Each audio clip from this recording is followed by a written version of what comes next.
This episode of Boatworks Today is sponsored by you. From the generous support of viewers through Patreon, I want to say thank you. To learn more about how you can support this show, please visit our website, boatworkstoday.com. One of the projects I'm working on now is this little sailboat behind me. It's a 74 Cape Dory Typhoon. And new owners, they just bought it this, late spring, early summer.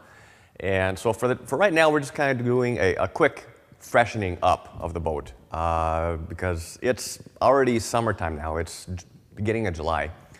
And understandably, they want to get the boat on the water. So we're not going to tie up a bunch of time in the shop doing a bunch of work. We're just going to do the basics right now so that they can get out and enjoy the rest of the summer.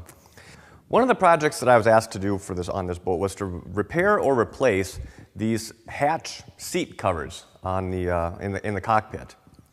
There's 2 seats total, and the problem that's happening on both of them is that there's a lot of extensive cracking going on around the perimeter of these hatches.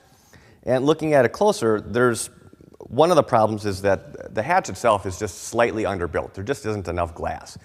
And also, the gel coat that was used for building this, I don't know if you can see it, but it's very thick. Thick gel coat is very brittle. It just, anytime the part is going to flex, the gel coat is going to give. So when looking at this, I really have one of 2 options. I can either try and salvage what I've got here, which would be kind of a pain, and I still wouldn't be able to say, I guarantee this work, just because I'm not real sold on how this seat was built to begin with. The other option is just to use this seat as a plug to make a mold and cast an entirely new seat the way that I would like to have it built. So, and that's what we're going to be going through today. Now, the first thing we need to do to prepare this mold before we start laying up our glass is we need to make sure that all of our glass is going to be able to pop back out. So I'm going to take the mold outside, and I'm going to spray on 3 or 4 coats of PVA, or polyvinyl alcohol, which is essentially a liquid plastic that's going to create a release film inside of this mold. Now, while the PVA is drying, I'm going to go ahead and get all my glass cut out. I'm going to be working with 2 different types of materials here, 1708 and then chopped strand matting. The mold's been sitting outside in the sun for about an hour, give or take. So this PVA should be completely dry. The next thing we're going to be doing is we're going to be brushing in 2 coats of gel coat, probably a half hour apart, and let that set up, and then we'll be able to start laying our glass. Now I'm going to be, again, as always, using a laminating type gel coat. To use a finishing type gel coat that has a wax or any kind of additive mixed into it would kind of kill this project, because we'd have to put the gel coat in, then sand it, clean it, and then we can start laying our glass. By using a laminating gel, and this is one of the major benefits of laminating gel coat, is that you'd have the option of just laying it up and walking away. And if you're able to get back to it later that day, great. If it takes a day or 2 days or 3 days, it doesn't matter. It's a laminating gel. You can just keep right on going with the process.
See the air getting pushed through?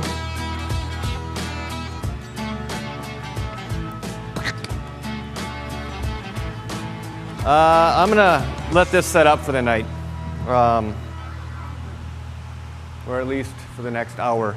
So in the meantime, I'm gonna get this mess off, get that cleaned up, and keep an eye on this to make sure that nothing starts smoking. Well, it's the following day. Let's see how easy this thing comes out of the mold. I haven't tried it yet, so fingers crossed. Huh.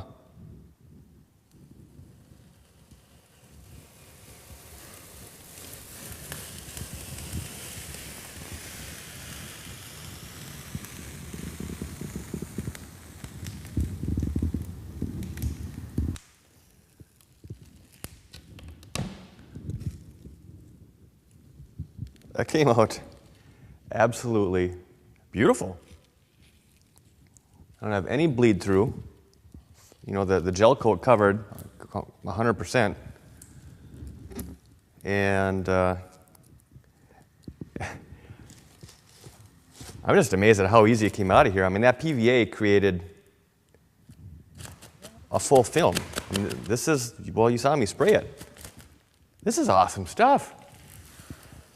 Well, the only thing I've got left to do now is I'm going to flip this back over into the mold. And then I'm going to come in and with it's a little oscillating cutter.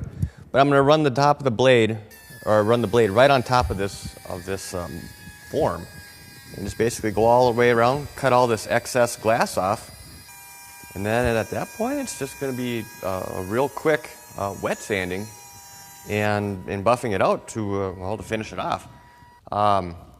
If I had spent more time on you know, getting this mold perfect, I'd be able to pull this right out, trim it off, and it would be done. But on such a small piece, you know, I could spend 2 extra days, you know, fine-tuning the mold, or I can just kind of leave it where it is and pop this out and then give it maybe half an hour's worth of wet sanding and polish, and it's done. So it just made more sense to put the time into finishing this rather than finishing this, especially just for two parts. If I were going to be cranking these things out, well then yeah, it would make more sense to have this all, you know, finely polished. But that's not the case. Well, very cool. Is anybody out there that needs replacement seats for their Typhoon 19? Let me know, I'll make you up some. Well, I think that's going to wrap up this little project. Again, as always, I hope you enjoyed it, and hey, I'm happy. It's the 4th of July. I might just have to call it a day. Quit while you're ahead, right? So anyways, I hope everybody had a safe 4th, an enjoyable weekend, and I will talk to you again very soon. Thank you.